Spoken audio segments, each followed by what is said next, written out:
Новый шаг для развития хмелеводства в Чувашии. Сегодня в Чебоксарах заключили пятистороннее соглашение между правительством республики, концерном «Тракторные заводы», текстильмашем, Чувашским аграрным университетом и Чувашским научно-исследовательским институтом сельского хозяйства.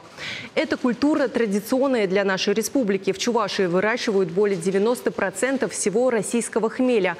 Но, к сожалению, это всего лишь малая часть от потребности. Хмелеводство в Чувашии достигло пика производства в 80-х годах прошлого столетия. Тогда под зеленое золото было отдано 4800 гектаров, а его валовый сбор достигал около 3800 тонн. Такие показатели можно обеспечить и сегодня, но для этого необходимо провести большую разноплановую работу. Это создание лабораторной инфраструктуры, обеспечение сертификации, подтверждение чистоты сортов, заявил Олег Николаев.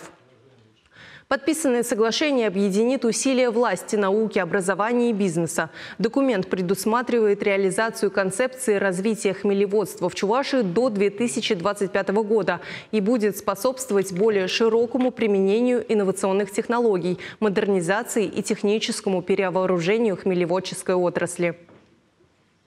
У нас есть для этого все возможности, как уже сказал, и исторические показатели, и соответствующие наработки, которые на сегодняшний день имеются в некотором разрозненном виде. Наша задача сейчас максимально все собрать в один кулак, проанализировать, на что и на чем сконцентрироваться, ну а дальше уже действовать слаженно и реализовать все намеченные мероприятия.